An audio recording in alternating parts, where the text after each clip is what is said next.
Está gravando. Então, vamos começar aqui a fazer uma abertura inicial aqui da nossa conversa de hoje. Então, em nome da Escola de Talentos, gostaria de agradecer muito aqui a presença do professor Oswaldo Bafa, que é um professor lá da Universidade de São Paulo, na cidade de Ribeirão Preto, no campus de Ribeirão Preto.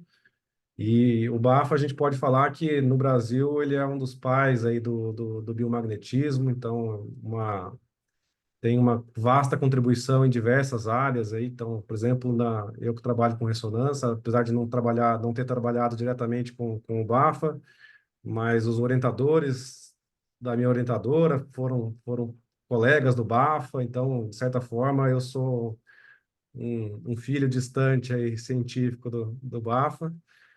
E ele tem muita experiência para contar para a gente aqui um pouco de tudo que ele já passou nessa área e mostrar um pouquinho mais da área para vocês. Então, estou aqui com o professor Ricardo e com o professor Leonardo, que somos os tutores aqui da Escola de Talentos.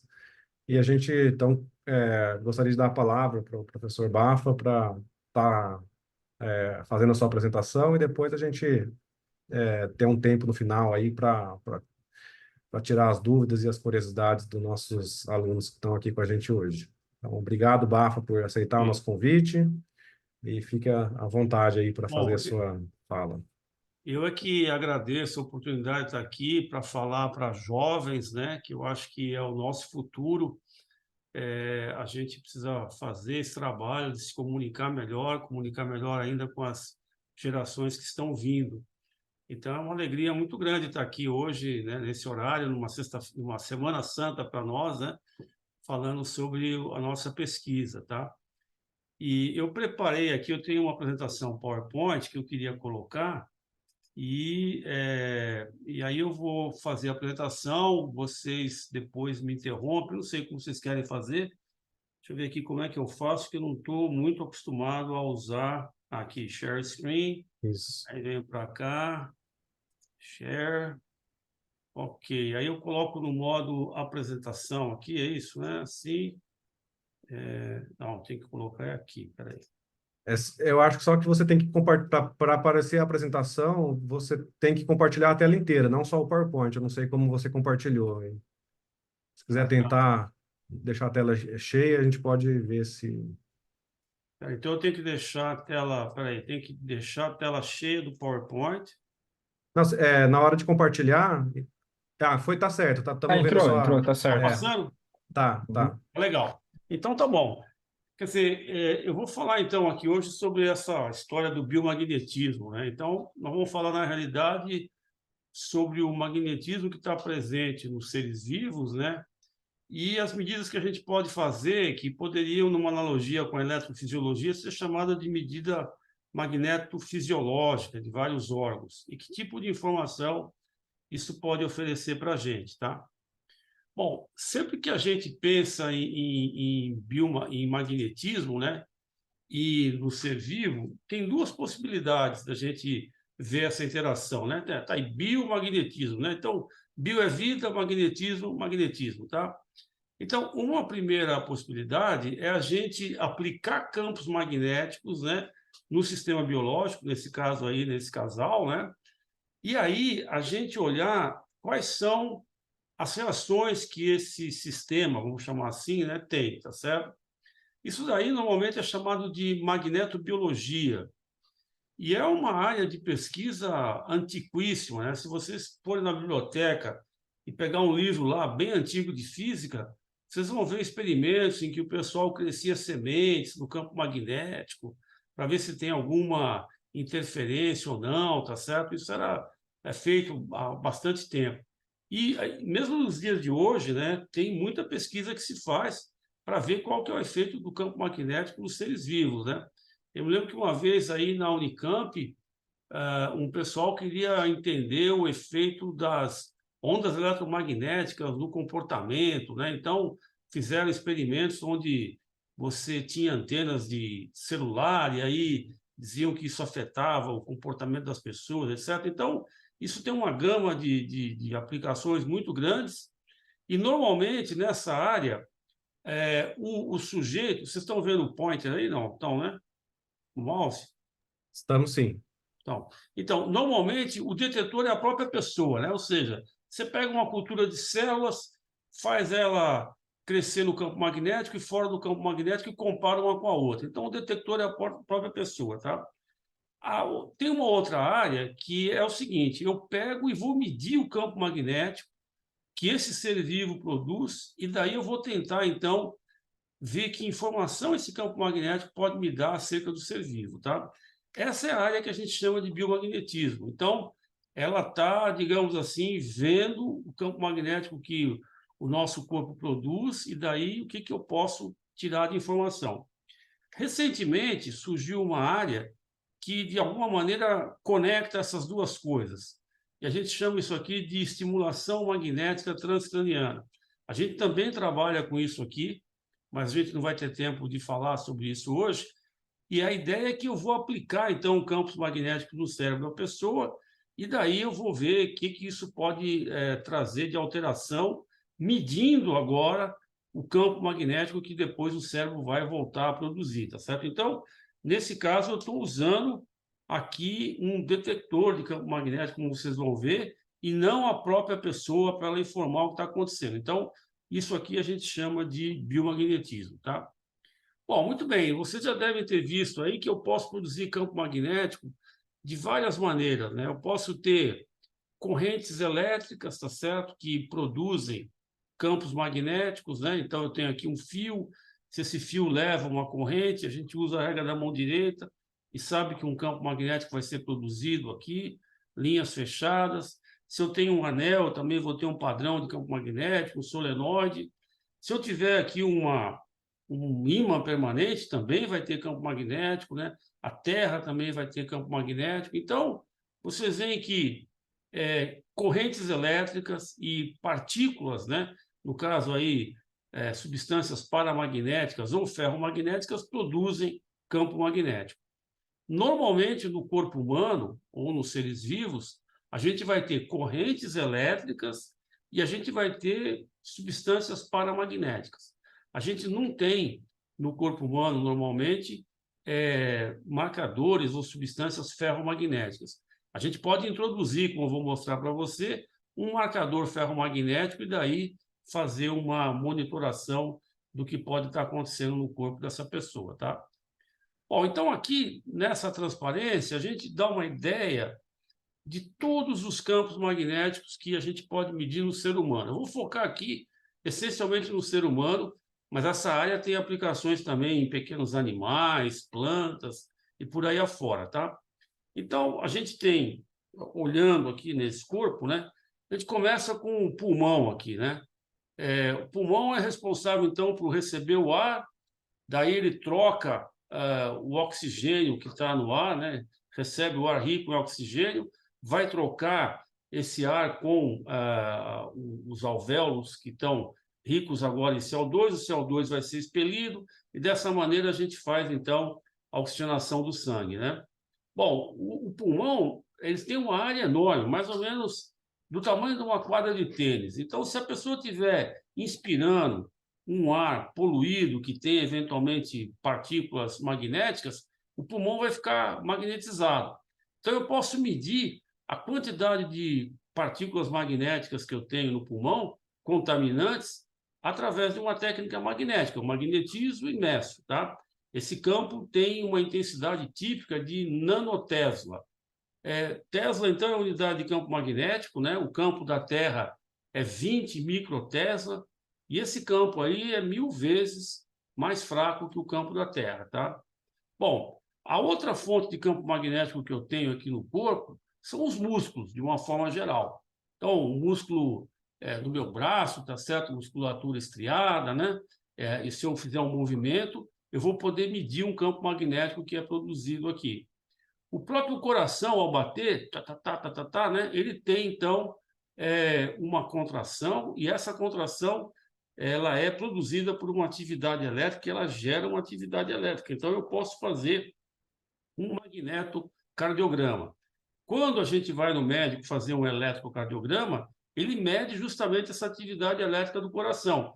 põe eletrodos no tórax e mede, tá certo? A gente pode fazer a mesma coisa e medir a componente magnética. Então, eu posso dizer que a atividade elétrica ela pode se expressar de duas maneiras: através do potencial elétrico, que eu meço na superfície, ou através do campo magnético. Bom, aí eu tenho a parte cerebral. A gente sabe que o cérebro todo funciona, né, em correntes elétricas aí o tempo todo. Então, eu posso fazer várias medidas. Eu posso medir um magnetoencefalograma, que seria o análogo do eletroencefalograma. Eu posso aplicar um pulso de luz e medir o potencial visual evocado. Posso ver uma outra resposta qualquer que é produzida, né? Se eu faço, por exemplo, um toque no dedo, vou ter uma resposta neuromagnética. Posso aplicar um estímulo auditivo e também medir uma resposta auditiva aqui magneticamente. Posso até mesmo ver o seguinte: a hora que um fóton chega, né? A luz chega no olho e a retina converte, então, a luz em corrente elétrica. Eu também posso ver isso através do que a gente chama de um magnetocardiograma, tá? Bom, o coração eu posso detectar de um adulto e também posso detectar o coração de um feto, fazendo o que a gente chama de magnetocardiografia fetal, que é uma nova coisa que a gente pode fazer, tá? Uma nova abordagem para estudar o feto. E outra coisa que a gente pode estudar também é o que a gente chama de motilidade gastrointestinal, ou seja, a gente pode ingerir uma refeição de prova magnética e aí eu posso monitorar os tempos de trânsito, a motilidade gastrointestinal. A gente já vai ver o que é isso, tá bom? Finalmente, eu posso medir também a quantidade de ferro que tem no fígado. O fígado é um órgão importante para armazenar ferro no nosso organismo, e se houver alguma doença, ele pode ficar sobrecarregado, e normalmente o ferro é tóxico, então ele pode vir a produzir uma injúria tanto no fígado como no coração, tá certo? Então, tem patologias que produzem isso, e essas medidas, então, são úteis, né? Para a gente fazer diagnóstico, para a gente propor tratamentos que são novos, tá certo? Eles não estão ainda aí no dia a dia, tá certo?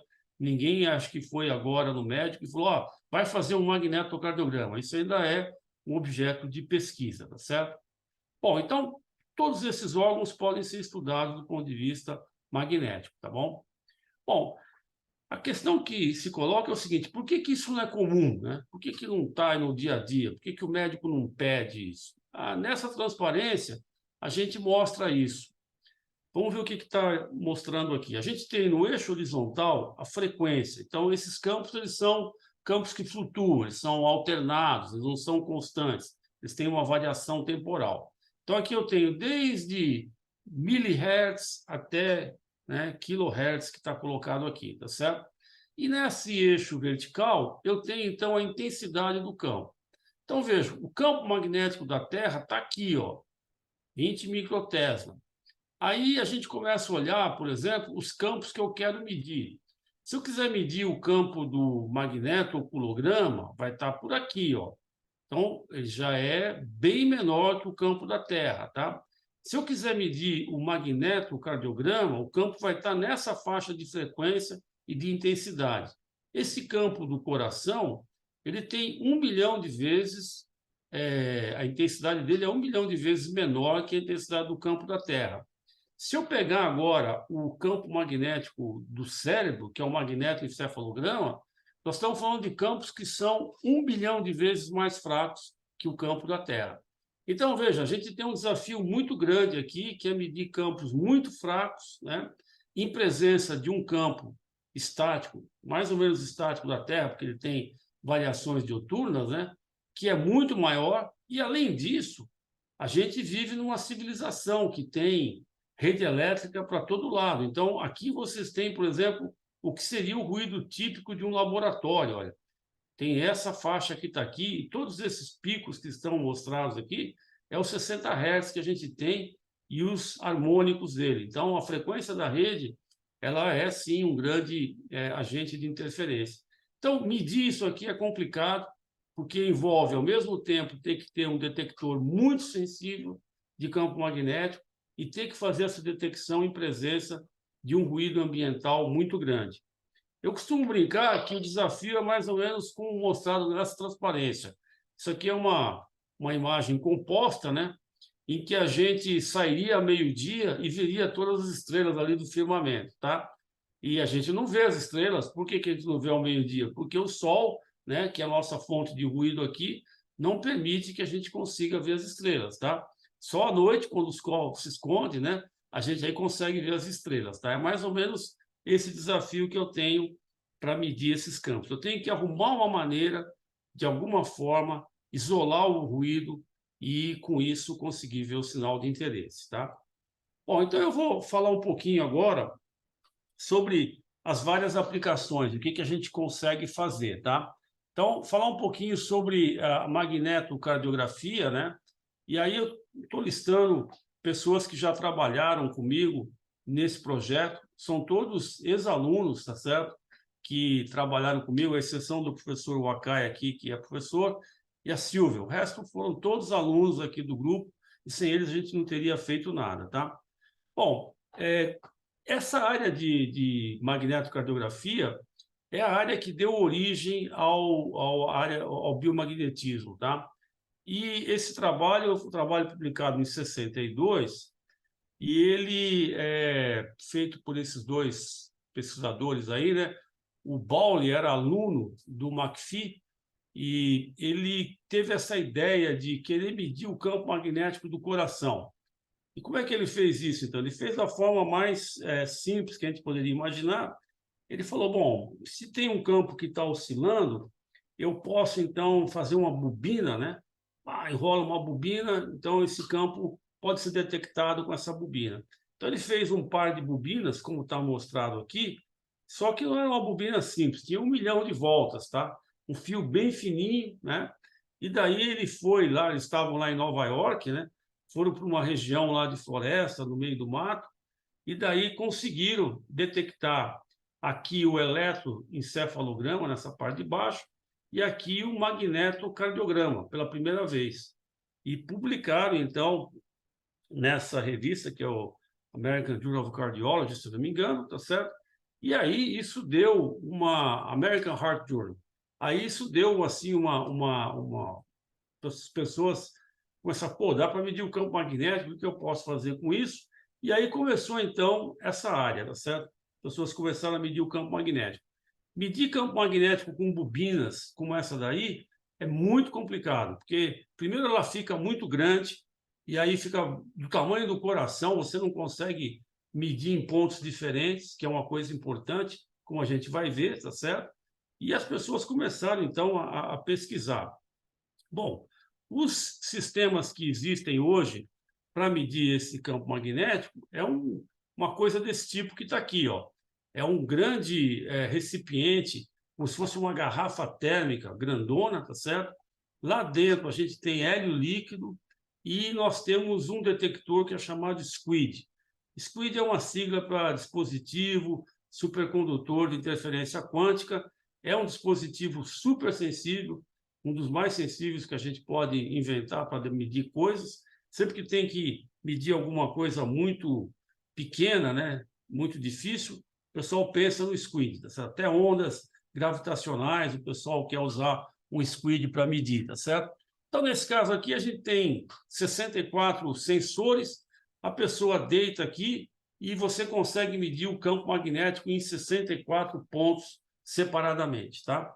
Bom, isso aqui é bem melhor do que aquilo que a gente tinha da bobina.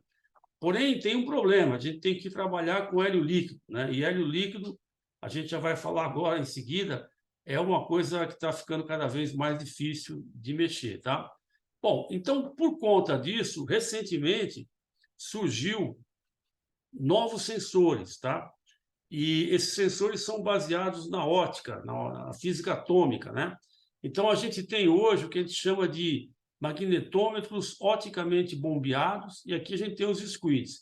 Esse era o squid que a gente tinha aqui no laboratório, só tinha um canal, não tinha 64, e a pessoa deitava aqui e eu conseguia medir o campo magnético, tá? Novamente, a gente tem que lidar com hélio líquido, o hélio líquido é caro, a gente tem que reciclar, nós tínhamos uma estação para coletar o hélio, liquefazer, etc., etc. E hoje tem sensores desse tipo, que são baseados, como eu falei, na física atômica. Eu tenho uma ampola que tem um vapor de rubídio. Esse vapor de rubídio ele é polarizado com um laser, a gente gera uma magnetização, e aí a gente vai ver como é que essa magnetização se movimenta no campo magnético, tá certo? E com isso a gente consegue medir. Então, esses são os sensores que a gente hoje está trabalhando, e com isso as coisas ficam mais simplificadas. A gente pode fazer uma blindagem como essa que está mostrada, onde eu coloco a pessoa lá dentro. Ela não precisa ser grande, do tamanho de uma sala, como vocês vão ver daqui a pouco, ela pode ser menor.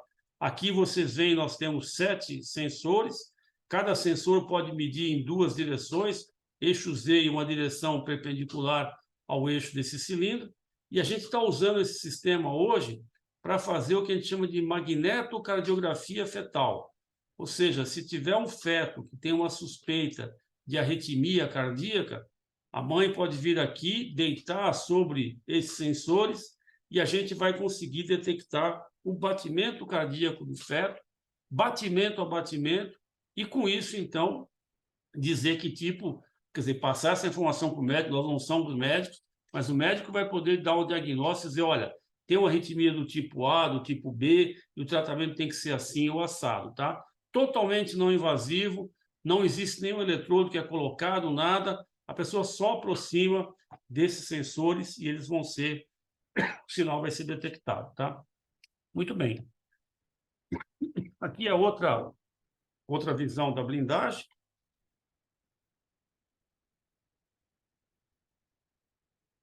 E aqui é o sinal que a gente vai ter, né? Você pode ter um sinal que ele tem um traçado muito parecido com o do eletrocardiograma, só que a gente está medindo em vários pontos. No eletrocardiograma, a gente precisa ter uma referência, aqui a gente não precisa de referência, e através, então, desse traçado, é possível fazer um diagnóstico mais preciso, tá certo? Nesse caso, tem uma arritmia, e aí o médico pode fazer esse diagnóstico com maior precisão, tá? Bom, falar de outra aplicação, que seria, então, a magnetoencefalografia, tá? Qual que é a ideia aqui? Bom, a gente sabe que o nosso cérebro está cheio de células, tá certo?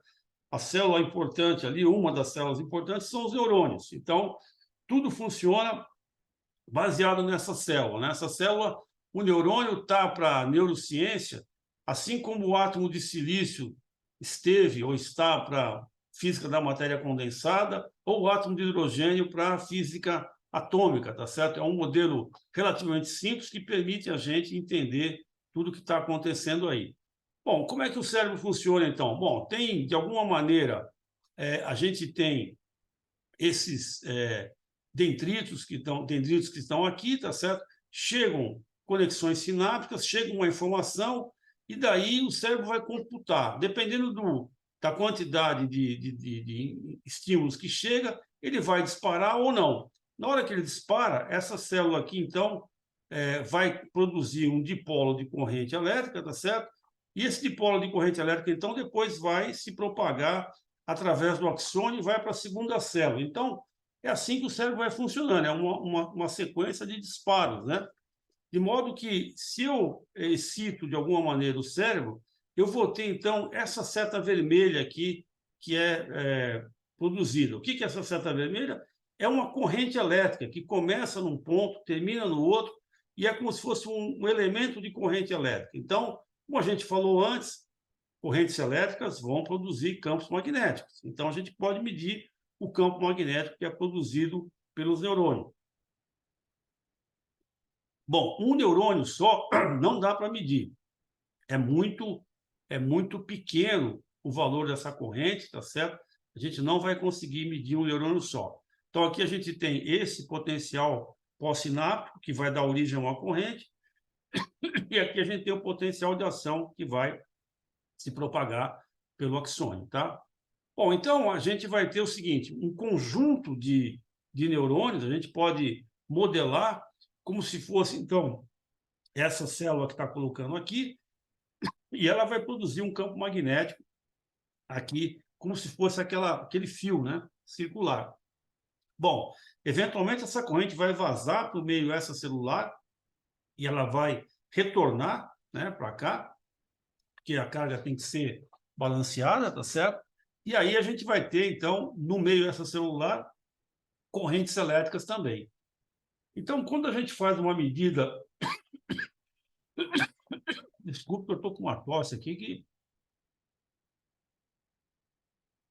Então, quando a gente faz uma medida do eletroencefalograma, a gente está medindo essa corrente extracelular. Quando a gente faz uma medida do magnetoencefalograma, eu estou medindo a corrente intracelular. Isso é muito importante, porque o que a gente quer normalmente fazer é localizar a região do cérebro que está sendo ativada. Então, bom, aí a gente cai num outro... Bom, como é que é o cérebro, né? Ó, ele é todo organizadinho daquele jeito? Não. Você vai ter, por exemplo, células desse tipo, né, granulares, que têm correntes saindo em todas as direções. Essas daqui vão ter uma corrente radial que vai dar um campo resultante zero, eu não consigo medir, mas a gente tem células piramidais, como essas que estão aqui, que são razoavelmente alinhadas e que vão me dar um campo que eu consigo medir. Tem outra coisa interessante no cérebro também, que quando eu quero estudar, por exemplo, a região do córtex, né, a região mais externa, a gente tem uma área aí de mais ou menos 2.000 centímetros quadrados. Então, é como se fosse uma folha de papel 30 por 30, tá certo? E ela tem que caber dentro do cérebro. Então, a natureza bolou o seguinte, vamos dobrar, né? Então, você tem todas essas regiões aqui que tem essas curvas, né? E aí a gente vê que tem, então, células como essa, que estão nessa camada do córtex, que estão orientadas nesse sentido, e células radiais. E cerca de 2/3 estão nessa orientação.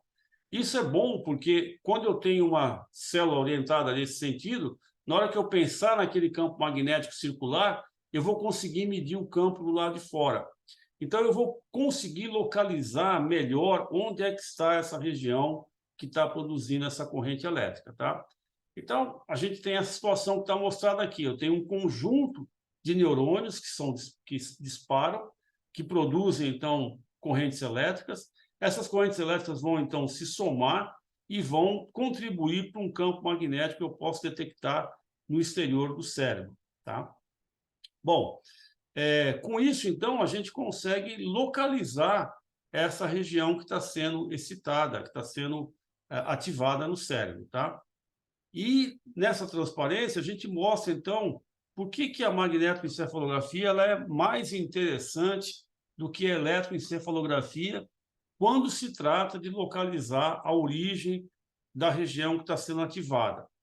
Olha, a magnetoencefalografia vai detectar o campo magnético. O campo magnético passa por todas essas estruturas aqui do cérebro sem ser distorcido. Quer dizer, a gente tem uma permeabilidade magnética que é essencialmente a mesma que e não vai ter nenhum problema.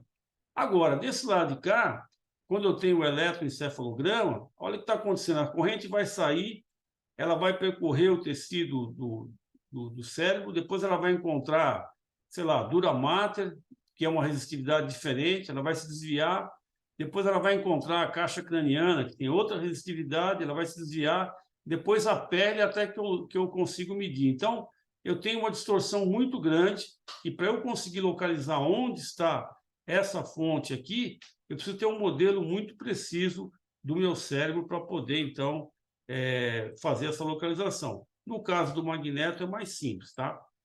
Bom, e o que se faz então, né? Bom, tipicamente isso que está mostrado aqui. Eu vou, de alguma maneira, excitar o meu cérebro, vou produzir, então, alguma região vai estar funcionando, então eu vou ter um estímulo ou uma tarefa, essa estímulo-tarefa vai produzir, então, uma atividade neural, essa atividade neural vai mexer com a circulação, com a rede capilar, e aí eu vou fazer um mapa funcional. E tem várias maneiras de fazer esse mapa funcional. A ressonância magnética funcional é uma delas, né, que vai medir a diferença de oxi e deoxihemoglobina, tá certo? A hemoglobina que está oxigenada e a que não está oxigenada, vai mexer na intensidade do sinal de ressonância magnética.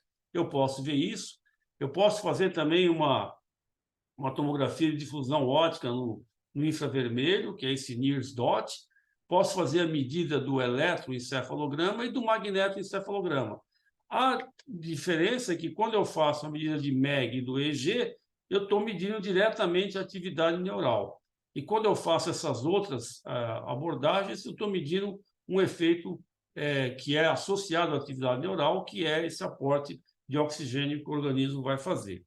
Bom, isso é importante, principalmente para entender como o cérebro funciona e quando a gente tem alguma situação onde eu preciso fazer uma cirurgia, fazer o que a gente chama de mapeamento pré-cirúrgico. Porque o que acontece é o seguinte: suponha que essa pessoa tem um tumor aqui. Bom, se ele tiver um tumor, esse tumor vai crescer e ele vai distorcer totalmente a anatomia.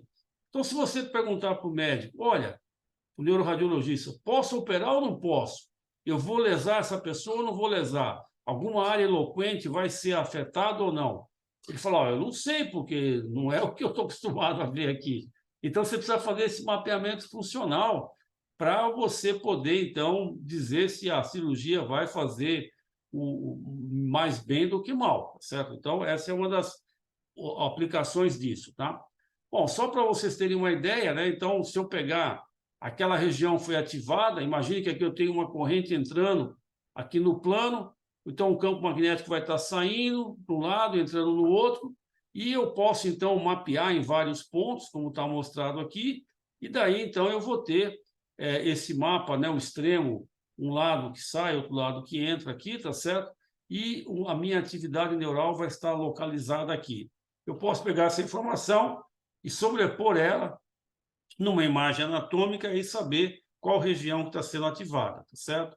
Bom, se essa fonte é mais profunda ou mais rasa, esse sinal vai me contar, porque ela pode ter uma fonte mais rasa, vai dar um sinal mais intenso, cujos máximos estão, máximo e mínimo, os extremos estão mais próximos. Uma fonte mais profunda vai dar um sinal mais fraco, cujos extremos estão mais separados, tá? Para medir isso, então, o pessoal construiu sistemas como esse, né? É uma espécie de um capacete que você põe a cabeça lá e aí mede o campo magnético em 100, 200 posições, tá? Então, aqui é um sistema desse, né? Aquele, novamente, feito com aquela tecnologia com squids, então precisa de hélio líquido, é um negócio grandão como esse, tá certo? E você olha para uma tela aqui e está fazendo uma estimulação. Como eu falei, isso hoje está mudando e muito, e em breve a gente vai ter um capacete bem pequenininho, que vão ter aqueles sensores que eu mostrei na transparência anterior, e não vão precisar de nenhuma dessas grandes estruturas para conter o hélio líquido e poder fazer a medida, tá bom? Esse sistema tem que ser colocado numa blindagem. Vocês vejam que a blindagem é do tamanho de uma sala, muito grande, muito cara também, isso custa $500 mil, tá certo? E você pode gastar mais ainda se quiser para melhorar o fator de blindagem. Então, um sistema caro e praticamente proibitivo para nós aqui, tá certo? Bom, e o sinal? Bom, o sinal é um negócio assim, né? O físico experimental está sempre pedindo mais sinal, tá certo? Então, quando você aplica o estímulo, aparece uma coisa desse tipo. A gente vai fazendo o que a gente chama de média. Vai aplicando vários estímulos, somando e dividindo, até que, finalmente, depois de 160 estímulos, a gente tem um sinal como esse. Um sinal como esse, então, a gente pode produzir aquele mapa. O que eu tenho aqui é cada tracinho desse é um detector que está numa posição. Então, se eu pegar aqui, depois de 100 milissegundos, eu posso traçar um mapa como esse e dizer, olha, minha fonte está aqui, e se eu pegar a separação entre esses dois extremos, eu sei dizer qual a separação dela, tá? Aqui é só para mostrar quando eu apliquei o estímulo, depois de um certo tempo eu tenho esse sinal aqui, tá certo? E, nesse caso, a gente está aplicando um estímulo auditivo nos dois ouvidos, tá? E aí vocês podem ver que aparece desse lado de cá uma atividade, olha, próximo do córtex auditivo direito, e desse lado de cá também uma outra atividade próximo do outro córtex auditivo. Olha que aqui, quando eu falo atividade, estou falando esses picos. Veja que aqui no meio, o sinal é praticamente plano, não tem nada, tá? Então, esse pico aqui é que caracteriza, então, esse estímulo auditivo. Aqui, então, está a localização, e como eu falei depois, eu posso pegar essa informação, superpor numa imagem de ressonância anatômica e localizar onde é que o estímulo está acontecendo, aqui e aqui. se essa pessoa tivesse eventualmente um tumor, eu ia poder dizer, não, pode tirar o tumor que ela não vai ter nenhum problema na audição. Ou então, olha, se você tirar o tumor, a audição vai estar comprometida. Vocês têm que decidir o que vocês querem, tá certo? Então, esse é o tipo de informação que essa metodologia pode oferecer no caso do mapeamento pró-cirúrgico e também outros experimentos. Você quer saber como o cérebro funciona. Então, hoje em dia, essa história do conectoma, como é que uma área do cérebro está conectada com a outra, né? Você pode aplicar um estímulo que vai para uma região, detectar em outra, e a gente tem, então, aqui uma resolução temporal muito boa, tá certo? E uma resolução espacial também razoável, que permite fazer esse tipo de estudo, tá? Bom, outra aplicação também que a gente andou desenvolvendo por aqui, né, é fazer uma medida do ferro no fígado. Então, a gente chama isso aí de susceptometria do fígado, tá certo?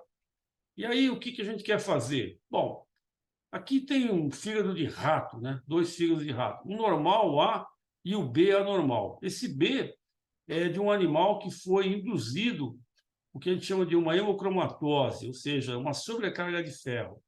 Então, existem várias doenças que podem levar a um acúmulo de ferro nesses órgãos, principalmente no fígado, no baço e no coração. E se isso não for bem tratado, a pessoa pode ir a óbito, tá? Então, talassemia é uma delas, hemocromatose é outra doença que a pessoa absorve mais ferro do que devia. Hoje em dia, as pessoas que têm anemia falciforme estão sendo transfundidas, então elas também estão desenvolvendo sobrecarga de ferro. Então, detectar esse ferro não invasivamente é muito importante para você ter um manejo adequado da doença, tá? Só para vocês terem uma ideia, aqui é um tecido, aquele tecido do animal ali, ele foi cortado, uma fatia bem fininha, corada e olhada no microscópio. Aqui você vê o fígado normal e o fígado com sobrecarga. Esses pontos escuros aqui são concentração de ferro que está ali, ferro em estado paramagnético. Então, tem uma forma de medir esse ferro? Tem. Como é que a gente pode fazer? Eu posso magnetizar o fígado, aplicar um campo magnético e aí ver qual que é o campo que vai, esse delta B que eu vou ter do aumento de campo. Bom, aí tem uma continha que não é muito importante, mas campos vai dar na ordem de alguns picotesla. Nós vamos estar falando de campo aqui 1 milhão de vezes mais fraco que o campo da Terra. Então, o que a gente bolou era um sistema como esse. A pessoa deita numa cama, aplica, inicialmente a magnetização não existe, eu aplico um campo magnético e aí, então, afasto o órgão, né, do meu detector, que no caso aqui era um SQUID, e vou detectando um sinal em função da distância. Esse sinal, então, essa amplitude daqui até aqui, ela vai estar associada à quantidade de ferro que está presente no fígado. Aqui é o sistema que a gente tinha operando aqui no departamento, depois foi para o hemocentro, depois, hoje não está operando mais, a gente está medindo, então, a concentração de ferro nessa paciente, né? Então, aqui está o SQUID, aqui a gente tem umas bobinas grandes, né? Que aplicam um campo homogêneo e a gente afastava, aproximava e afastava do sensor. E com isso a gente conseguia medir, por exemplo, pacientes normais, a gente tinha esse nível de ferro, e pacientes com ferro com sobrecarga tem um nível bem maior. Então, essa informação o médico pode usar para o manejo desses pacientes, tá? Bom, e para terminar, então, para a gente ter tempo de conversar mais, falar um pouquinho sobre essa motilidade gastrointestinal, né? Então, aí tem um monte de pessoas, como vocês vão ver, que são alunos, colegas, que trabalharam nesse problema, tá? Bom, qual que é a ideia aqui, né? A digestão, tá certo? Ela envolve que o alimento, tá certo, passe através do trato gastrointestinal com uma certa velocidade dentro de um tempo apropriado. Então, a gente precisa, para sobreviver, de nutrientes elementares. A gente come alimentos que são complexos, como um sorvete, um pedaço de picanha, sei lá o quê, né? Arroz, feijão, tá certo? Tudo isso tem que ser quebrado, né? Digerido, tá? Como é que isso é feito, então? A digestão começa com as enzimas, né? Então, na hora que eu estou mastigando, tá certo? Já estou misturando ali com o alimento a saliva, que tem alguma enzima, né? depois, então, lubrifica o alimento vem aqui para o estômago, chega no estômago, então, eu vou misturar o suco gástrico, misturar a bile vai ser depois, mas vou misturar o suco gástrico aqui, e depois esse alimento vai ser quebrado em pequenos pedacinhos, depois ele vai passar pelo estômago, tá certo?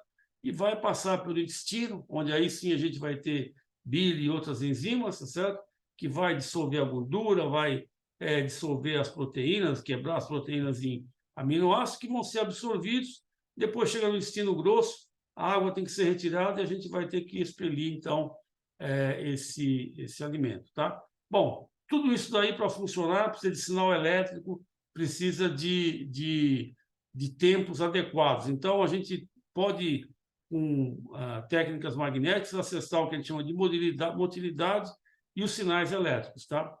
Bom, os métodos que existem hoje, eles são baseados em raio-x, medicina nuclear, cintilografia, hidrogênio inspirado ou até intubação. E aí, então, tem espaço, tá certo, para a gente usar uma técnica não invasiva como uma técnica magnética, tá? Então, o que a gente faz? A gente dá para a pessoa comer um alimento teste.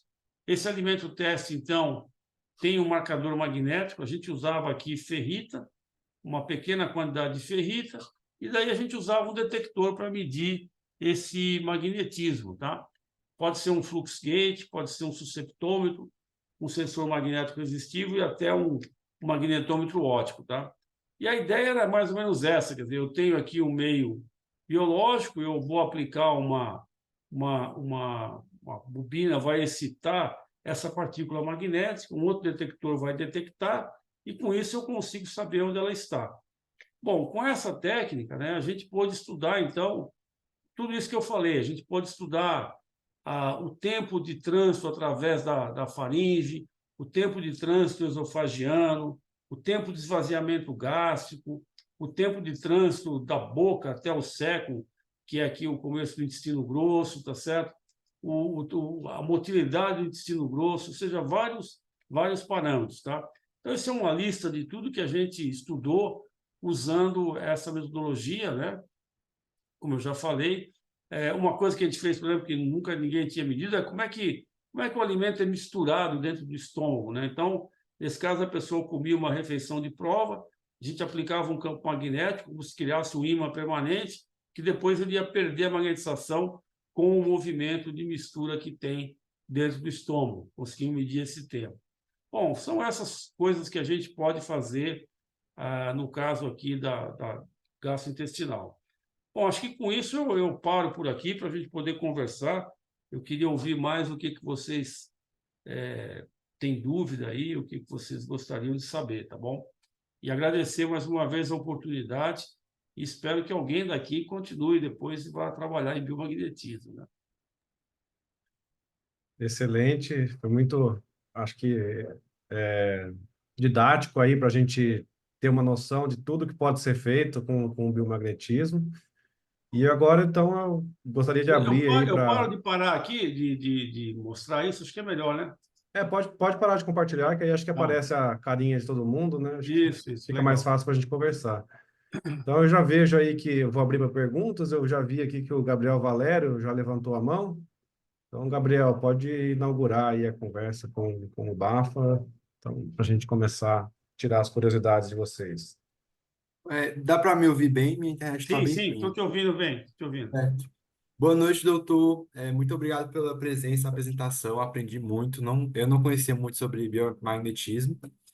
E eu fiquei com uma dúvida sobre a questão do ferro no fígado, né, que você comentou sobre. E quando a gente vai fazer uma visualização eletromagnética do ferro, como é que eu sei que o campo eletromagnético desse ferro não vai ter uma interferência construtiva ou destrutiva com outros elementos do corpo que também emitem campos eletromagnéticos? Como é que eles se interferem e se isso prejudica na visualização? Olha, as perguntas são importantes, quer dizer, a gente sempre tem que usar alguma técnica, né, para conversar, vamos dizer assim, entre aspas, com o meu objeto, né? Então, nesse caso aí que a gente faz na medida do ferro no fígado, né? A gente aplica um campo alternado, um campo que eu conheço a frequência dele, e mais do que isso, eu conheço a fase dele. Então, eu vou usar uma técnica experimental que a gente chama de lock-in, em que não só eu preciso ter uma relação de causa e efeito, eu tenho uma relação causal entre a minha excitação e o meu efeito. Então, por exemplo, eu vou aplicar uma frequência de 13 Hz. Geralmente a gente pega uma frequência que não tem muito a ver com 60 Hz, porque o 60 Hz está presente, tá? Então, eu vou pegar, sabe, 13 Hz, 17 Hz, uma frequência meio esquisita aí, que não tem nada que opera nela. Aí eu vou excitar o órgão. Aí o órgão vai responder. E ele tem uma relação estímulo-resposta que é constante, que a gente vai chamar de fase. Então, eu vou colocar o meu detector sobre a região. Você viu que a moça estava deitada de lado e o sensor estava em cima do fígado, tá? Então, eu primeiro faço um ultrassom, localizo o fígado. Ó, o fígado está aqui. Eu meço com o ultrassom a distância do fígado até a superfície externa, que isso é importante. Coloco o meu sensor ali e daí, então, faço essa excitação com uma frequência conhecida e com uma relação de fase constante.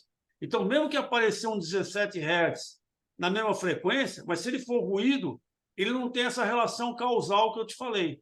Por isso, eu separo ele. Tá? Então, essa pergunta é importante. A gente precisa separar as fontes de interferência do meu sinal. Nesse caso, aí, então, a gente usa essa técnica experimental que os físicos gostam muito, que chama de lock-in. Quer dizer, eu pego e amarro a fase que é a relação que existe entre a excitação e o efeito.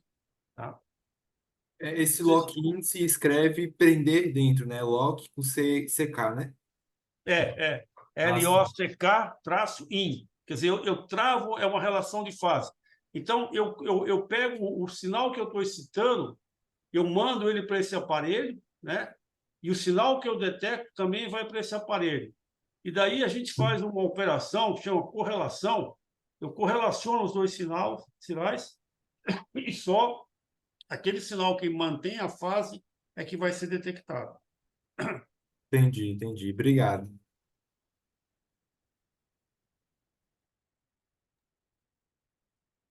Mais perguntas, pessoal? A Maiane levantou a mão também. Pode falar, Professor, Maiane. boa noite, né? Eu Mas queria eu não saber, estou vendo a Mariane, onde é que ela está? Deixa eu ver. Fala de novo, Maiane. Acho que boa noite, dá para ouvir? Agora sim, estou te Agora vendo. apareceu? Sim, Tá, legal. tá certo. Professor, eu queria saber sobre o uso do magnetismo em tratamentos, porque o senhor trouxe bastante em relação a exames que vão servir, né, para diagnósticos, ou então antes de cirurgias, mas em relação a tratamentos de algumas doenças, ele é muito utilizado ou ele pode ter algum uso? Ele pode ser utilizado e eu aconselho muito cuidado, tá certo? Porque se você for entrar no Google e colocar biomagnetismo, vai aparecer um bando de charlatão ali, tá certo? E aí os caras falam, por exemplo, que tem um sujeito aí que ele fala sobre o negócio de par magnético, fala que a gente inventou uma teoria aí e precisa tomar cuidado com isso, porque é o seguinte, eu não tive tempo de falar sobre isso, mas se a gente for olhar a história do magnetismo, né, existe um cara que chama-se Meissner, né, que ele inventou uma barrica magnética, que ele chamava. E esse Mesmer aí, na realidade, ele dizia que fazia uma magnetoterapia, colocava. Isso era no século XVIII, por aí, que as pessoas não sabiam muito ainda. E ele era um sujeito esperto, porque ele aprendeu a hipnotizar as pessoas, e com isso ele hipnotizava e as pessoas, no fundo, acabavam se revelando. Ele fazia um tratamento meio que psicoterápico, vamos dizer assim, bem ainda primitivo, e aplicava essa tal de magnetoterapia, né? E é muito interessante, porque se você for olhar na história, né, tem muito trabalho que falava que existiam dois mundos. O mundo das coisas que não tinham inanimadas, né, que era a física, e o mundo das coisas que tinham vida, que eram duas coisas diferentes. Então, o que a ciência mostrou é que o magnetismo que ocorre num fio é o mesmo magnetismo que ocorre no meu corpo.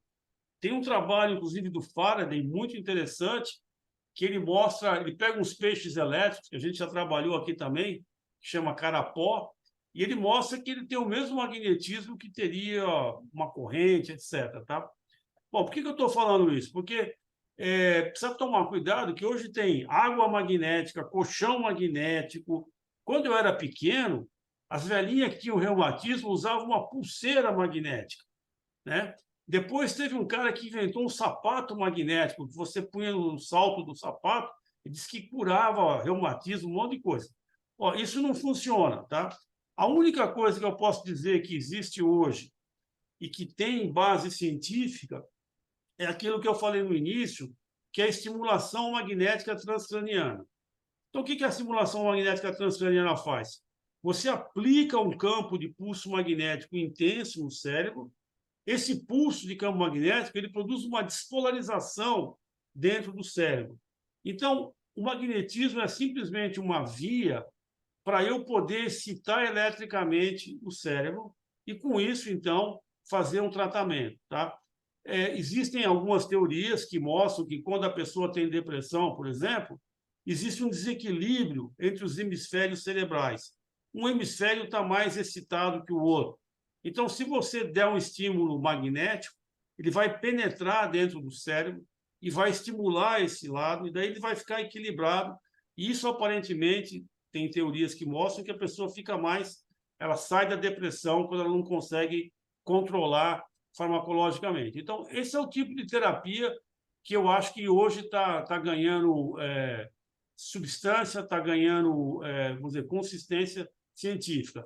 Essas outras coisas aí que eu falei, né, de que você põe um imãzinho no... Tem gente que faz uma acupuntura magnética, né? Põe uma esferinha de... põe um imã pequenininho na orelha e diz que funciona. Olha, isso eu não conheço nenhuma base que mostra que não é um efeito placebo, vamos dizer assim. Então, essa é a única coisa que eu posso dizer que existe. Existe também uma maneira de você usar o magnetismo, por exemplo, para, no caso de cálculo renal, né? Se aplica um pulso de campo magnético, esse pulso de campo magnético ele vai fazer vibrar, tá certo? A pedra e aí pode romper a pedra. Mas é um efeito físico, tá certo?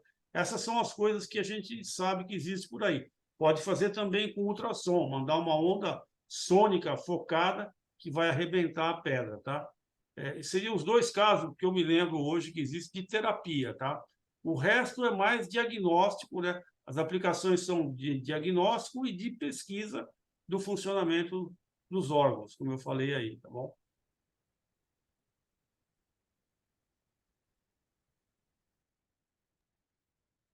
Olá, pessoal, mais alguma pergunta para o Bafa, João?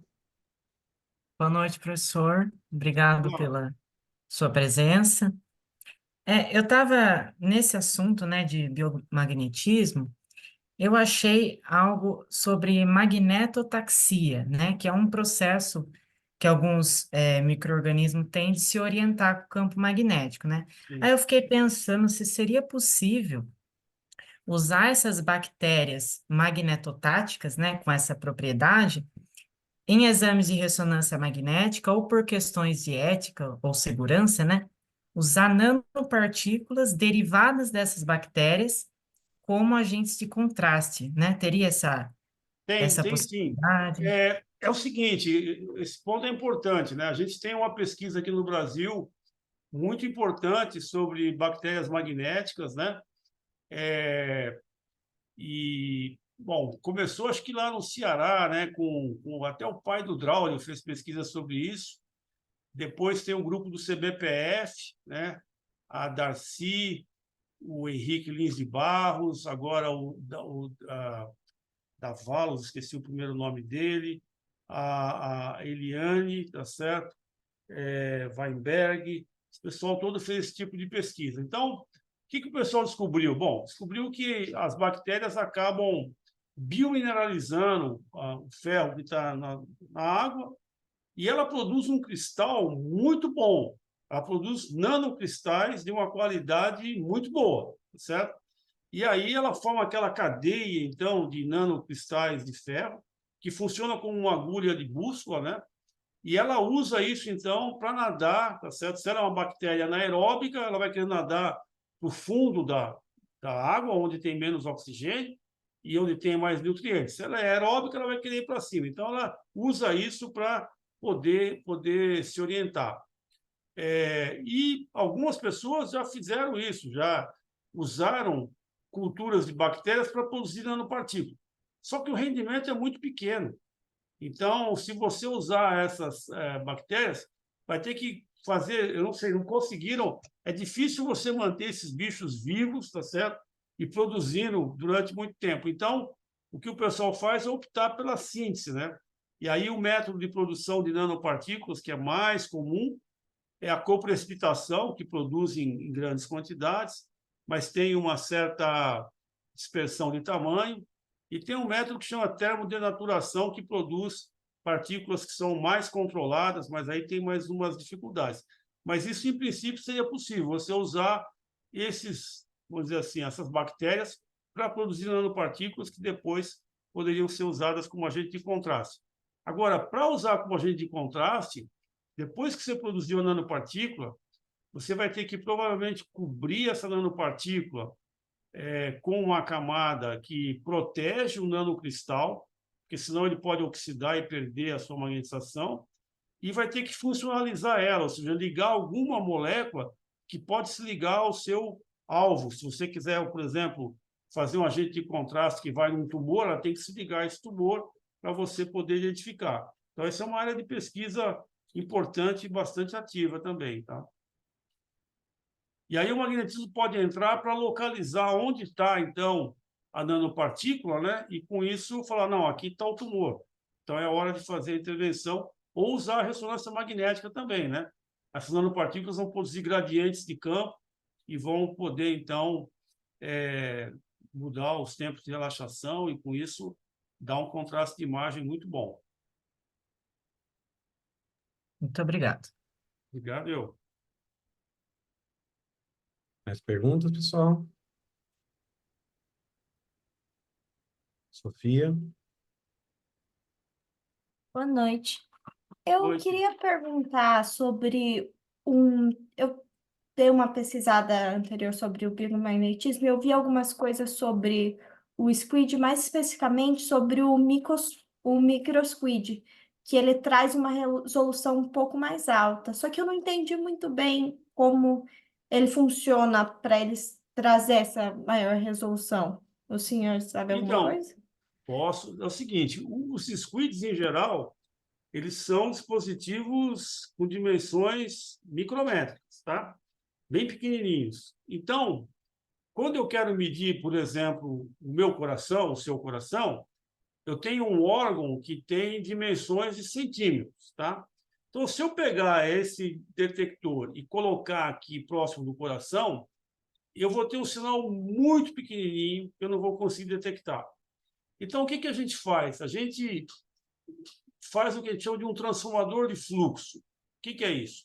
É uma bobina grande que vai ter, vamos supor, 1 centímetro de diâmetro, que vai ficar perto do meu coração, e aí eu pego um fiozinho e coloco uma bobina pequenininha que vai ficar perto do squid, tá certo? E daí eu consigo fazer a medida. Então, aquele sistema que eu mostrei para você, todos aqueles que mostrei para você, eles têm esse negócio que chama de transformador de fluxo, ou seja, pega o fluxo magnético o fluxo magnético é o campo magnético multiplicado pela área, tá? Então, se eu tiver 1 centímetro de raio, ele vai pegar o campo magnético que passa naquele raio e vai naquela espira com aquele raio e vai levar para o squid que ele vai detectar. Bom, agora, o que acontece se eu quero medir, por exemplo, um feixe de nervos? Suponha que eu pego, por exemplo, o nervo ciático da rã, que tem, ou a lula, tá certo? O squid como é que chama? o axônio da lula gigante, que é um sistema modelo na neurofisiologia importante. Ele tem 0,5 milímetro de diâmetro. Então, se eu pegar uma bobina que tem 1 centímetro, eu não vou conseguir ver muita coisa, porque ela é tão grande que ela não vai conseguir resolver espacialmente. Então, essa resolução que você falou é resolução espacial. Então, eu vou precisar de uma bobina pequenininha. Então, o que o pessoal bolou? Ele falou, vamos pegar e vamos usar o próprio squid.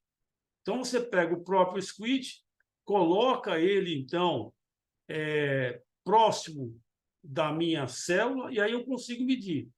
E isso é chamado microsquid. Só que, para fazer isso, você tem que colocar ele muito pertinho da célula. Então, aí tem um problema, que é o seguinte: a célula está aqui na temperatura ambiente. O meu squid, para funcionar, eu não falei muito isso, eu falei que ele estava em hélio líquido, mas o hélio líquido está a menos 269 graus. Então, como é que eu faço o mundo de menos 269 graus ficar perto no mundo de 30 graus, 37, tá? Tem que haver uma barreira. Então, aí você tem o que a gente chama de uma garrafa térmica, como aquela lá, que a gente chama de Dewar, e coloco uma janela de safira bem fininha, vácuo, e aí eu consigo chegar perto, né? E aí eu consigo detectar. Bom, isso então, como era feito no passado. Hoje já é possível fazer essa detecção com magnetômetros ópticos. Tem um grupo na Dinamarca que construiu um magnetômetro óptico baseado em outro átomo, não é o rubídio. Aquele que eu mostrei para vocês a gente usa o rubídio, tá certo? Cria um vapor de rubídio, polariza, etc. Se você usar o césio, coloca um pouquinho de césio numa ampola, faz vácuo, sela ele lá, a temperatura do corpo, ele vai ter átomos vaporizados em quantidade suficiente que podem funcionar como um detector. Nós estamos falando aqui desse negócio que está na moda, tecnologias quânticas, tá? Eu pego um vapor de átomos, faço passar um feixe de laser, ele fica magnetizado, então ele funciona como se fosse a agulha de um instrumento. Na hora que passa um campo magnético, ele, opa, vai para lá. O campo magnético foi para cá, ele vai para lá. Se eu conseguir medir esse movimento, eu consigo medir o campo. E eu uso ótica também para medir esse movimento, porque esse movimento mexe numa propriedade da luz que a gente chama polarização. Então, o microsquid é isso, mas a gente pode chegar lá. Deixa eu ver se eu tenho alguma coisa para mostrar para você aqui. Espera aí.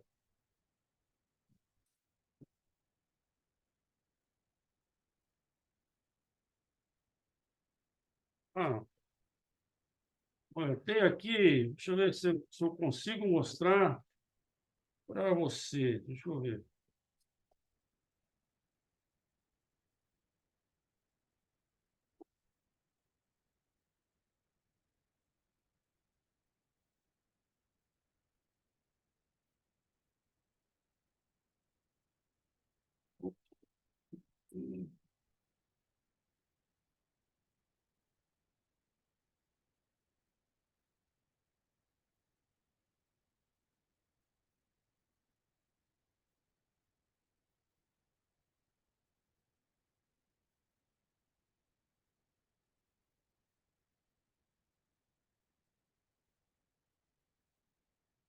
Olha, eu não sei se você consegue ver aí na minha mão aqui, ó. Está vendo esse negócio que está brilhando? Isso aqui é um chip de silício, né? E o microsquid o squid está montado aqui dentro. Você não vai conseguir ver. Aquele transformador de fluxo que eu falei é isso que está aqui, ó. Tá vendo essa estrutura, um monte de bobinas aí colocadas? Então, ela que vai conversar com o meu squid. Eu posso mostrar, eu devo ter aí alguma transparência, mas são coisas assim, de natureza microscópica, tá? Esses daqui, inclusive, eu levei na Unicamp para soldar. Eu fui no departamento com aquela microsolda, para a gente poder soldar ele e fazer esse circuito, tá? Então, isso aqui são os sistemas que a gente tinha, olha. Não sei se você consegue ver aí, tá? São vários squids. Cada chapinha dessa daqui é um squid, tá? Que a gente usou já. No momento, nós estamos passando para essa tecnologia mais moderna, que é essa dos magnetômetros ópticos, como eu falei, porque o custo do hélio é proibitivo aqui no Brasil, então a gente tem que partir para coisas que são possíveis, né? Esse aqui E seriam os deixa eu squids. aproveitar uma pergunta nesse sentido. Qual que é e a sensibilidade assim desses de medida dessas com o Squid que usa o hélio e com esses detectores ópticos, assim, a sensibilidade de medir as variações de campo São magnético equivalentes, viu? equivalentes? Detetor óptico, ele também tem sensibilidade de femtotesla e o Squid também, são femtotesla. O que é interessante do Squid é o seguinte, é uma tecnologia que o pessoal já domina há bastante tempo. Então, você consegue construir, por exemplo, gradiômetro. A gente não consegue fazer gradiômetro com esses magnetômetros ópticos, ou seja, fazer uma medida diferencial. Então, tem que ter blindagem e é uma tecnologia que ainda está evoluindo. Por exemplo, essas células de rubídio, elas duram um certo tempo, porque depois de um tempo o vácuo é comprometido.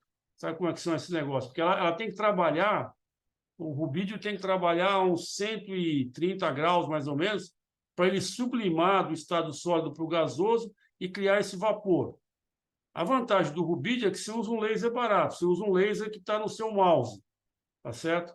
O Césio, por exemplo, ele tem uma transição que é mais precisa de ser detectada, mas ele precisa de um laser especial. Então, tudo isso tem que ser levado em conta na hora que você vai produzir, mas a sensibilidade é equivalente no momento.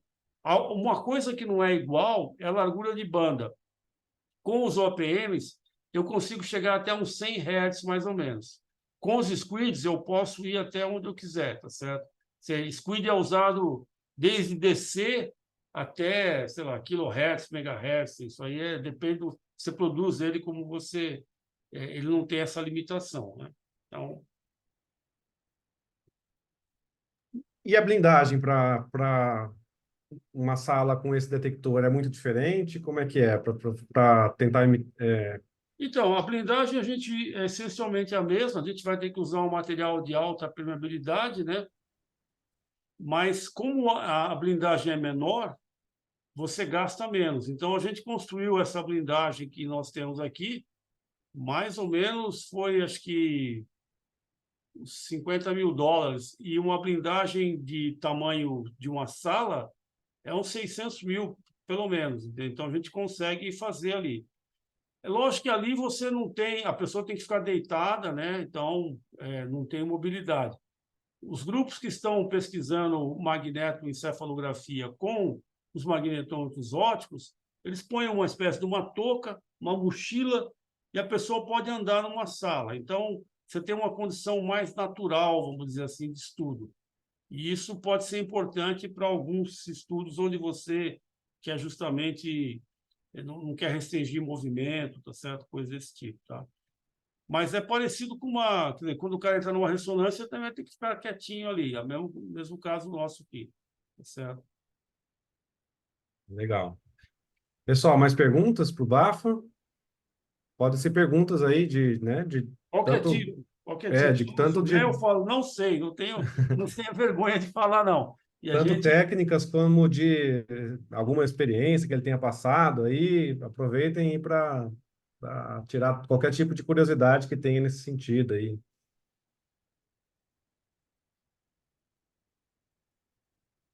Valério, pode falar, Valério. Opa, uma dúvida que eu tenho é sobre os slides, não sei se vai ter como abrir agora, que era sobre a parte do magnetocardiograma, acho que é assim que fala. Que Tá. você teve um slide que você mostrou uma foto que era um círculo, mais ou menos, com vários, como é que eu posso descrever? Pontos de Que medida tinha várias ali? intensidades, vários pontos com diferentes intensidades cada um. Aham. Deixa eu ver Era aqui. Do magneto ou do... magnetocardiograma. E aí eu fiquei com curiosidade para saber se cada um desses pontos representa como se fosse uma matriz de coordenadas. Isso. Espera aí, deixa eu mostrar aqui, então. Espera aí, deixa eu voltar aqui. Não está aparecendo, não, né? Ainda não. Agora aqui. Vai lá de novo no compartilhar a tela ali, botão verdinho. Isso, agora estamos vendo. Tá, então, deixa eu ver. Esse aqui, não é que você está falando? Deixa eu ver aqui. É esse mesmo. Aí eu fiquei com curiosidade para Esse se aqui, isso não aí é? seria uma matriz de coordenadas Isso. e Então, que aqui, plano isso aqui, tá. então, é exatamente isso. Cada posição dessa daqui é uma posição do detector e ele, então, vai formar uma matriz de dados, tá certo? Então, eu vou pegar, por exemplo, se eu quiser pegar... Eu tenho aqui a onda PQRS-T, tá certo? Então, se eu pegar a primeira onda aqui, que é a onda P, tá certo? Eu posso mapear a onda P de todos, desse sensor, desse, em diferentes pontos. E daí depois eu posso, então, com esse mapa, saber onde é que no coração aquela onda P está começando. Então, a gente sabe que quando o coração está batendo, tá certo? Como é que funciona? Você tem uma célula marca-passo, é o nosso oscilo atrial, ele está disparando ali continuamente. Então, primeiro vem a onda P, contrai os átrios. Aí essa onda chega no nó atrioventricular. Ali ela dá uma paradinha, as células ali diminuem a velocidade de condução, que o átrio contraiu, tem que encher o ventrículo. Aí, então, tem o feixe de His-Purkinje, tá certo? Onde vem um sinal elétrico e vai contrair os dois ventrículos. E ele tem que contrair de forma sincronizada para o sangue ser ejetado pelo ventrículo esquerdo na circulação corporal, tá certo? Sistêmica, e no ventrículo direito tem que ir para o pulmão para oxigenar. Aí volta no ventrículo esquerdo. Então, esse movimento tem que ser todo sincronizado. Se tem uma arritmia aí, por exemplo, ela vai aparecer nesse sinal. O eletro também vai detectar isso, tá? Mas o eletro vai ser difícil saber onde ela está. Então, quando tem uma arritmia como essa, qual que é o tipo de terapia que você pode dar? Você tem que ir lá e você tem que silenciar o que a gente chama de foco arritmogêneo. Ou seja, o que é o foco arritmogêneo? O sinal elétrico chega e a célula, no lugar de contrair, às vezes ela cria um loop de corrente, não deixa o sinal se propagar para baixo, ou então ela atrasa mais do que devia. Enfim, ela tem alguma anomalia. Então, normalmente, o que se faz é uma ablação com radiofrequência. Ou seja, você vai lá e coloca dois fiozinhos e dá um zap naquela célula, certo? Dá uma fritada nela, tá? Essencialmente é isso. Hoje em dia, o pessoal está querendo fazer isso com radioterapia. Não sei se vocês já ouviram falar, mas a radioterapia que era usada primariamente para tratar tumor canceroso, né? Câncer, e você mantinha o paciente estático, hoje em dia, se o coração está batendo, tá certo? Você quer ir lá e dá um zap de radiação naquela região e silenciar aquelas células. Então, você imagina o problema que é você sincronizar, tá certo? O momento em que o coração está numa posição e acertar o alvo, né? Isso que você tem que fazer. Então, por isso que essas localizações são importantes para você fazer esse tipo de terapia, que é muito mais tranquilo. Se você for ver, por exemplo, tem alguns exemplos que o pessoal mostra, né? Se você faz essa terapia com ablação, com radiofrequência, a pessoa tem que ficar internada vários dias no hospital, tem que esperar e tal. Esse tratamento radioterápico o cara entra, tal, faz, vai embora. Está resolvido, tá? Agora, tem que ter precisão, senão você vai lesar células boas, tá certo? E vai produzir, então, mais problema, né, do que solução, certo? Mas só outra dúvida. Sabendo que o coração é tridimensional e essa matriz é bidimensional, como é que eu sei qual é a profundidade desse erro da célula para a intervenção?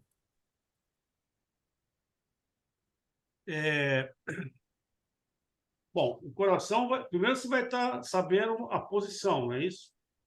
X, A Y, certo? posição. Então, como é que eu sei se ele está mais próximo ou mais lento? eu vou olhar aqueles extremos. Quando eu pegar o extremo do mapa, a gente chama aquilo ali de mapa de isocampo. Então, eu tenho linhas que têm o mesmo valor de campo magnético. À medida que ele for se aproximando, aqueles extremos vão se aproximar um do outro. Na hora que eles se afastam, eles vão sair. Então, eu sei a posição XY por aqui e pelos extremos eu sei se ele está mais perto ou mais longe, que é isso que está mostrado aqui, ó. Vamos ver se eu vim aqui, ó. Pá, pá, pá.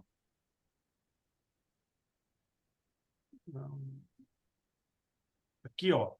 Tá vendo? A fonte está mais próxima, né?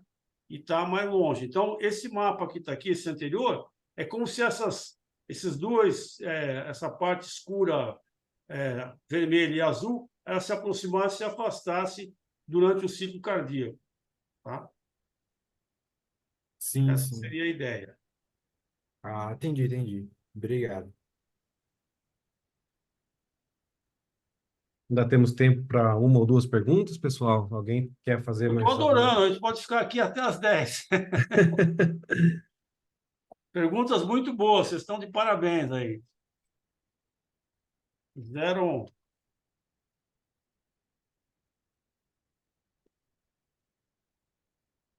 Bom, enquanto vamos ver se o pessoal pensa em mais alguma pergunta, eu tenho uma pergunta assim, algo que hoje em dia está entrando em qualquer área, né? É a inteligência artificial. Quais são os principais pontos aí que você acha que a inteligência artificial pode estar agindo aí nessa linha de pesquisa de biomagnetismo para melhorar alguma coisa, tornar alguma coisa mais preciso, ou se nesse caso ainda não está tão intensa assim essa aplicação? Como é que está essa aplicação de inteligência artificial dentro do Olha, biomagnetismo? eu acho que é inexorável, né? Isso vai chegar aqui também. E onde é que vai chegar?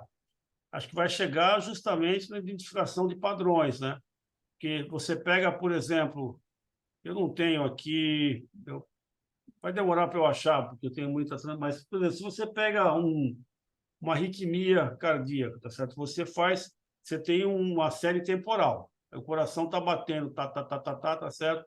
Aí, de repente, ele sai do ritmo, vamos dizer assim, tá certo? Desafina, né? Então, que tipo de arritmia é essa, tá certo? Então, hoje o médico é treinado para fazer isso, né? Primeiro ele tem que olhar o traçado, achar, não, tá aqui tem uma arritmia, etc. E daí, pelo padrão, ele vai classificar a arritmia qual é. E aí, dependendo da classificação, vai ter um tratamento. Então, eu acho que a inteligência artificial ela vai ajudar, por exemplo, a olhar uma série temporal dessa, tá certo? Um streaming de dados, como a gente chama, né? E localizar, dizer, olha, aqui tem uma arritmia, aqui tem outra, sugerir alguma coisa. Se você treinar uma rede neural, ela vai poder sugerir. Agora, é lógico, ninguém vai querer deixar que a máquina decida isso sozinha. A gente vai querer sempre passar pelo escrutínio, pelo julgamento de alguém, né, da área médica, para poder dizer, não, isso aqui é realmente uma arritmia desse tipo ou daquele outro tipo, tá certo? Senão, erros podem acontecer. Então, acho que isso vai chegar aí, nessa parte de dados. Tem outra coisa também, que é o seguinte, eu não falei sobre isso, mas a gente, quando fala de localizar, etc., estou falando de uma forma aqui muito tranquila, mas não é um problema simples, né? Nós vamos estar lidando com uma classe de problemas que a gente chama de problema inverso na física, tá? Que é um problema mal colocado. O que é o problema inverso? É o seguinte, se eu pegar, por exemplo, eu falo, ó, tem uma bobina aqui que passa corrente, calcula o campo magnético na posição X. Aí o cara vai lá, usa as equações da física e calcula.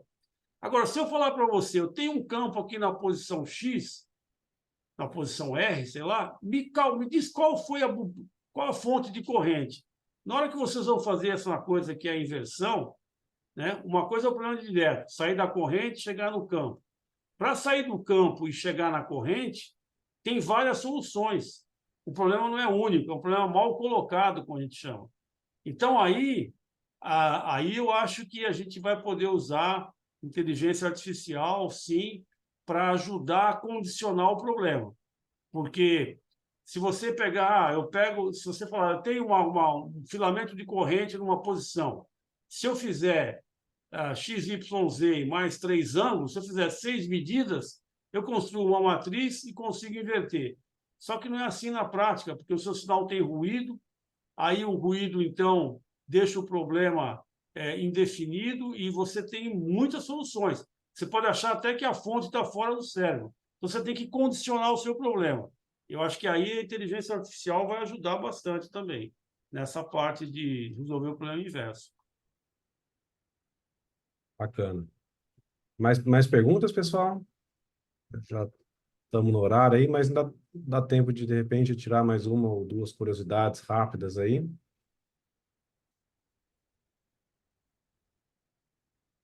Bom, acho que como a gente já não tem mais perguntas, para finalizar, acho que essa conversa foi, com certeza, muito proveitosa para todos aqui. Queria que você desse um panorama assim do biomagnetismo, quais são as áreas aí que você acha que são as áreas mais quentes hoje em dia, né, dentro do biomagnetismo, que as pesquisas estão aí mais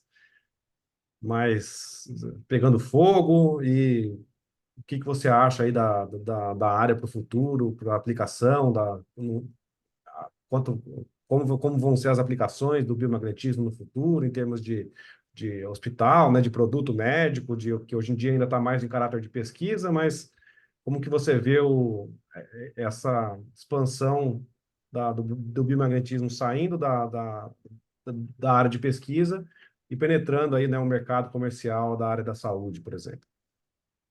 Então, essa área é interessante porque, quando você olha historicamente, ela teve sempre um impacto muito grande no desenvolvimento tecnológico, né? Então, ela andou meio que par e passo com o desenvolvimento tecnológico. As primeiras medidas foram feitas com bobinas, né, que é um detector da época do Faraday, tá certo? Depois ela passa a usar os squids, que é um detector já moderno, né? Inicialmente, squids que eram feitos de uma forma bem rudimentar, com uma junção Josephson feita de forma artesanal. Daí ela passa a usar squids que são feitos com tecnologias de filme fino. E aí tem um desafio enorme, porque você tem que fazer um nióbio, um óxido de nióbio, fazer esse sanduíche funcionar. Tem problemas de difusão, realmente um monte de desafios. E aí, bom, se estabeleceu. E agora, né, a gente tem os magnetômetros óticos. Há muito tempo, esses magnetômetros já eram usados, por exemplo, é uma coisa antiga, desde os anos 50, né? A pessoa já conhece esse efeito, saiu o prêmio Nobel já, né? E, de repente, isso começou a ficar, né, uma tecnologia difundida, né? Hoje em dia, o GPS precisa desses relógios atômicos, o relógio atômico funciona com essa tecnologia também, né? Pokémon funciona porque tem essa tecnologia também aí, senão a gente não conseguiria localizar os nossos amigos lá, né? Então, hoje eu estou vendo, por exemplo, do lado instrumental, essa janela se abrindo, né, do ponto de vista dos magnetômetros óticos, usando vapores de íons, né, o rubídio. Tem 3 tecnologias. Rubídio é a mais acessível, césio e também hélio, né? Tem um grupo na França que já tem até uma empresa. Então, tem esse lado instrumental. Tem uma tecnologia também, que não deu para a gente falar aqui, que é usar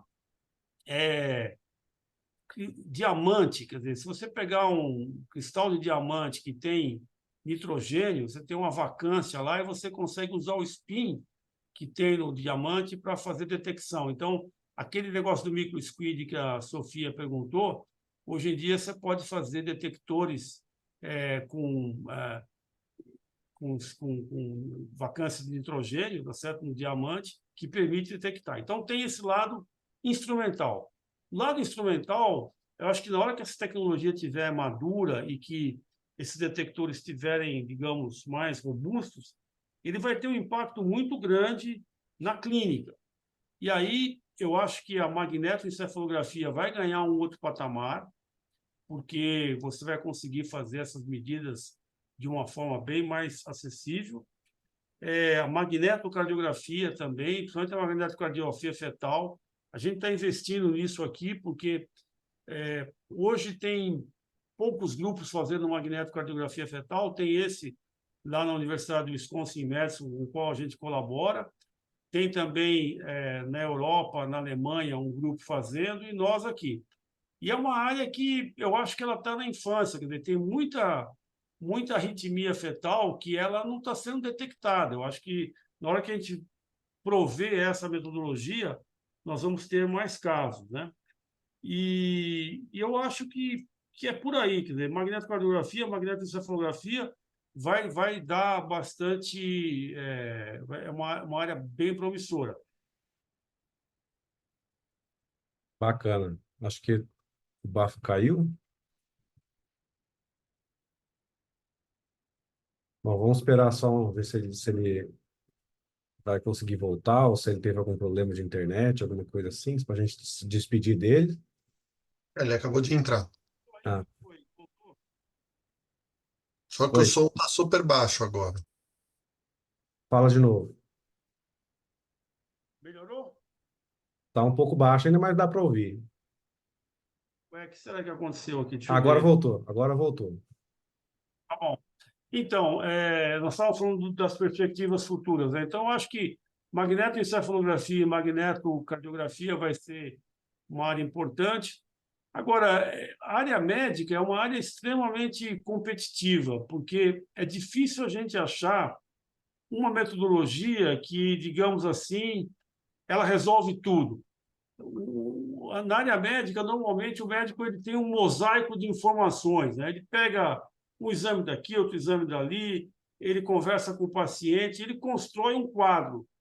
Às vezes, ele pode tomar uma decisão faltando uma pedra nesse quebra-cabeça aí, faltando um elemento, tá certo? E ele, mesmo assim, consegue tratar a pessoa. Então, eu acho que esse é o desafio, quer dizer, tornar essas técnicas biomagnéticas, encontrar uma patologia ou algumas patologias que elas vão ser fundamentais. Então, na área de magnetoencefalografia, por exemplo, tratamento de epilepsia de forma cirúrgica é uma coisa importante. Existem vários pacientes que não são tratados farmacologicamente, que têm que fazer cirurgia, e a magnetoencefalografia pode localizar o foco da epilepsia, quando é o caso da epilepsia focal, e dizer, olha, tem que operar aqui é onde está causando a epilepsia, e aí a cirurgia vai ter um sucesso bem maior do que tem hoje, tá? Então, acho que esses são os cenários que eu antevejo aí de futuro, né? Legal, excelente. Só se me perdi também uma curiosidade assim, de perguntar a sua opinião. Hoje em dia, né, eles estão criando equipamentos de ressonância magnética de campos cada vez mais altos, né? Então a gente já tem aí nos Estados Unidos, né, o FDA já aprovou, por exemplo, para pacientes o uso de 7 Tesla, mas a gente já tem na França um scanner de 11 Tesla que já está em operação. E na Holanda eles estão construindo um scanner de 14 Teslas. O que você acha se indo para campos assim extremamente altos, se tem algum risco de efeito biológico desses campos, que certamente isso, né, vão ser campos que as pessoas vão ter que estudar antes de colocar de fato uma pessoa viva nesses equipamentos, né? Você tem uma opinião quais são Então, os maiores efeitos nesses campos super altos? eu já uma vez vi um estudo em que se mostrou que se você tiver um campo muito alto, esse potencial de ação que se propaga através do neurônio, ele vai sofrer um atraso, né? Porque ele vai interagir com esse campo. Você tem uma corrente e essa corrente, de alguma maneira, vai interagir com esse campo. Então, eu acho que é possível que tenha algum efeito e precisa ser estudado. O outro efeito que tem é que na hora que você sobe o campo, você tem que subir a frequência também, né? E na hora que você sobe a frequência de operação, você começa a ter uma interação entre a radiofrequência e o momento de dipolo elétrico da água maior, né? Então, você tem uma deposição de energia maior. Então, são aspectos de segurança que vão ter que ser estudados aí, né? Eu acho que isso aí vai ter que, eu não sei, por Acho que exemplo, se você pegar um campo magnético forte e balançar a cabeça na frente do campo, você tem um negócio que chama magnetofosfenos. A sua retina vai despolarizar e você vai ver flash de luz. Então, isso já foi reportado. Isso o pessoal que trabalhava com ciclotron antigamente, né? Eles tinham lá aquele magneto grandão, lá os 2D, né? Dava uma chacoalhada assim, eles percebiam isso, tá? Isso é uma prova de que você está induzindo uma despolarização pelo movimento. tem até esses efeitos, né? Então, O efeito assim, que as pessoas sentem quando estão entrando nesses campos é justamente no momento que elas estão entrando ou saindo, né? Então, eu já fui voluntário, né, no equipamento de 7 Tesla. Senti poucos efeitos, mas um dos efeitos que eu senti um pouco é que você está entrando na máquina, você está entrando em linha reta, e a impressão que você tem é que você está entrando fazendo uma curva, assim. Então, essas é, são... já, é por aí, tá mexendo. É, Bom, aí também pode estar acontecendo o seguinte, né? Pode ser que está tendo uma interação com o seu sistema vestibular, né? Que é. você tem aqueles paizinhos ali no sistema vestibular que dá orientação. Pode ser que ele esteja mexendo ali e com isso você tem uma percepção. É um efeito de força, né? Porque você vai ter um gradiente, né? E mesmo sendo, pode ser que tenha esse efeito, sim, né? Eu nunca entrei numa de 7 Tesla, não, só de 3. Eu já entrei de 1,5, 3 e 7. Aí Não, agora três. pode falar. Não, 3 Tesla, eu já fui voluntário em experimentos na área de abdômen, né? Você fica lá um tempo, você sente que está aquecendo o abdômen, É, né? Porque deposita energia, tá certo? uhum. Então, pegar 4 vezes isso tem que tomar mais cuidado, né? Esses dois são, que eu comentei, né, esse de... Tô falando para humanos, né? Para animais já tem acho que até de 20 Tesla, alguma coisa assim, para pequenos animais. Mas para humanos, esses são os dois maiores que eles estão construindo, né? Um de 11, que já está pronto, já está na França, mas acho que eles ainda não têm autorização para fazer pessoas vivas, né? E agora eles estão construindo na Holanda, uma rede de universidades da Holanda e da Alemanha, um de 14, né? Que a ideia é que eles conseguirem ver resoluções espaciais cada vez menores, né? Tentar chegar em níveis aí moleculares, né? Mas certamente antes de fazer qualquer medida em pessoas vivas, eles vão ter que fazer um estudo bem robusto aí da segurança, né? De colocar pessoas nesses campos magnéticos. Bom, gente, acho que já são 8h15, né? Também já alugamos aí o Bafa por 1h40, 45 quase. Acho que foi excelente. Acho que para quem tinha interesse nessa área de biomagnetismo, acho que foi uma oportunidade incrível aí de conhecer um pouco mais sobre a área, né, de saber quais são as pesquisas que estão sendo feitas. Então, eu gostaria de agradecer mais uma vez ao professor Bafa por ter aceitado o convite. E acho que ele está, caso alguém aí tenha alguma curiosidade que não conseguiu perguntar hoje, ele está à disposição aí para vocês escreverem para ele. Sim. Eu acho Não que só escrever, mas se vocês quiserem visitar o laboratório aqui em algum momento, que estiver passando por aqui, ou se alguém morar aqui por perto, nós estamos à disposição também. Pode entrar em contato e a gente agenda uma visita aqui, tá bom? excelente. Então, muito obrigado, Bafa. Então, Legal. vou parar a Bem, gravação por aqui. tá bom. Deixa eu ver como que eu paro aqui. Stop recording.